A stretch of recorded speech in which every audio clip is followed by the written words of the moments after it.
Hello everybody, it's Nate here, and today we're back on Epic 7, and we're going to be doing a character overview for Jecht. He is the Earth Soul Weaver of the Sagittarius astrology, and just to note right off the bat, he is the Banshee Killer. In my opinion, he is the best character in the game for Banshee.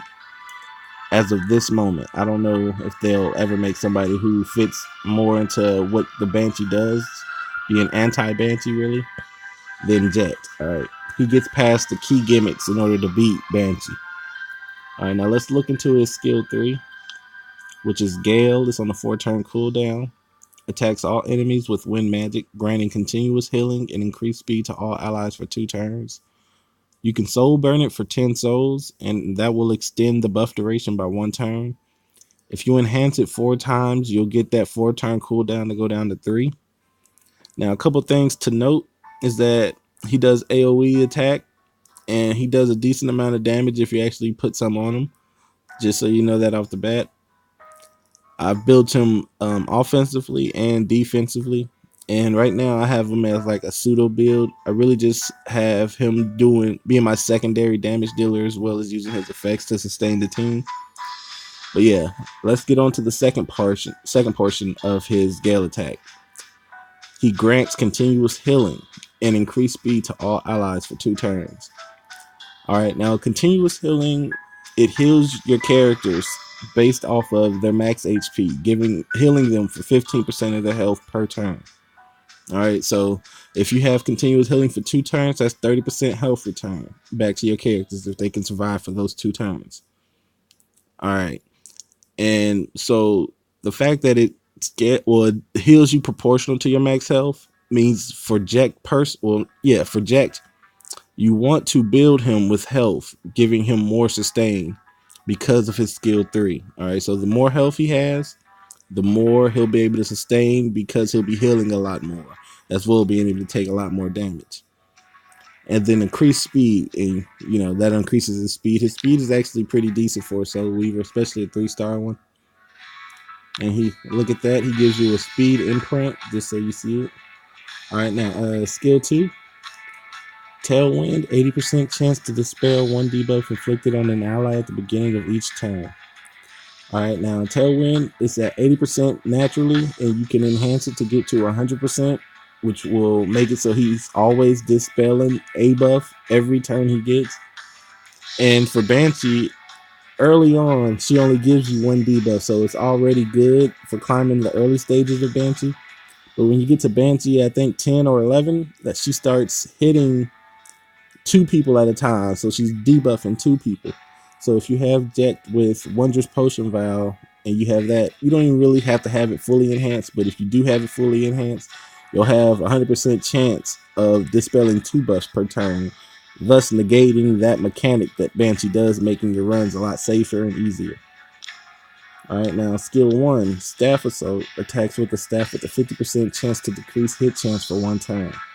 And you can get it to go up to a 75% chance, which is really good for a skill 1 move. All right, I highly doubt they have any characters that have 100% chance to land their skill 1 debuffs, and I don't know if they'll ever make that.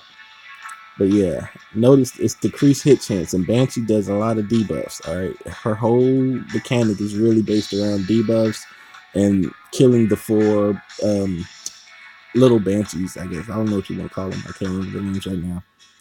But yeah, so this debuff in particular makes it even harder for the Banshee to land the debuffs that you will need to cleanse.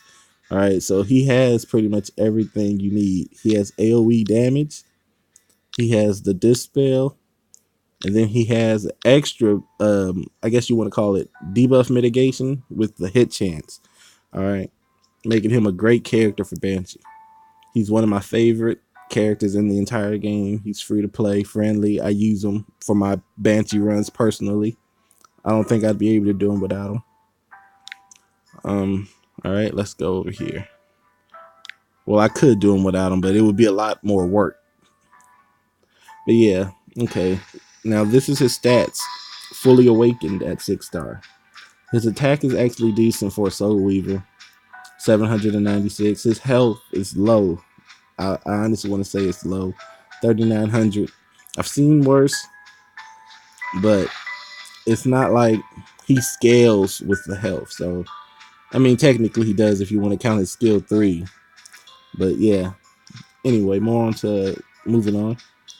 The speed is 104. All right, now his speed is 104. Being a Soul Weaver, that's actually pretty decent, especially for a 3-star. So he's got enough speed to build speed on him. His defense is 599, and that's, I mean, it's close to 600. So I'll cut him some break. I usually like my characters to have around like 650 plus defense if you want to try to build defense on them. But yeah.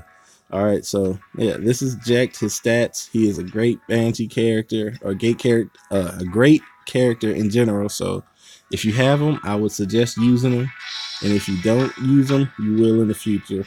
If you're not really, I don't want to say missing brain cells, but you know.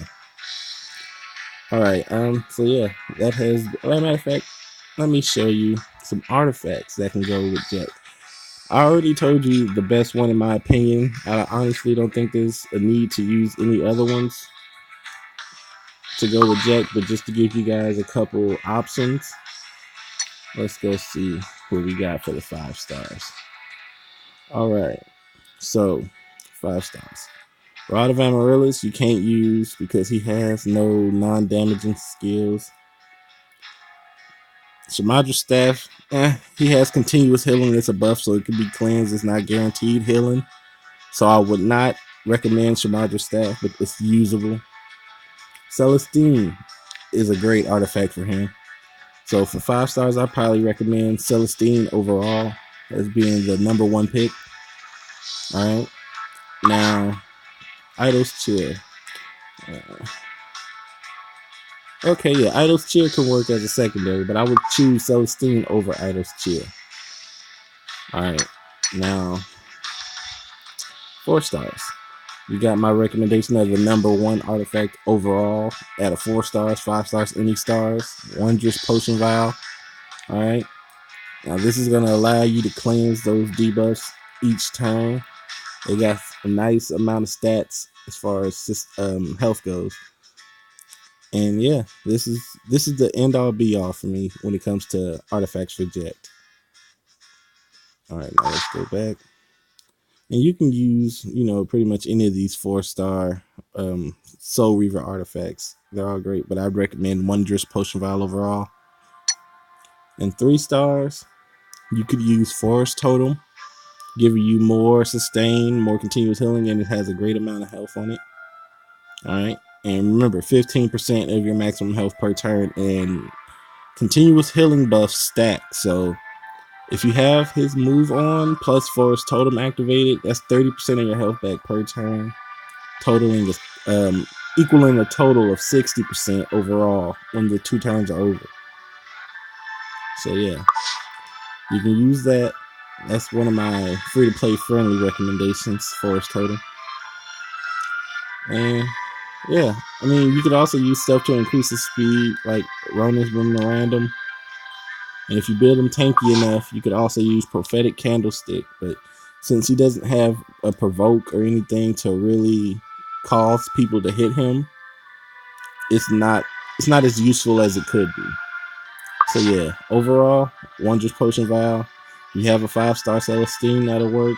And if you have Forest Totem, the 3-star friendly artifact that everybody should have if they're not just throwing them away. Those are my recommendations. All right, and this has been an overview for, let me see, let me go back to him. One of my favorite characters in the game. Oh my goodness. There we go. Yeah, one of my favorite characters in the game, Jecht. And I hope you guys use them. Let me know if you like them. And if you have any comments or anything like that, just leave a message or comment below. Yeah, and I'm Knight, and I will see you guys later.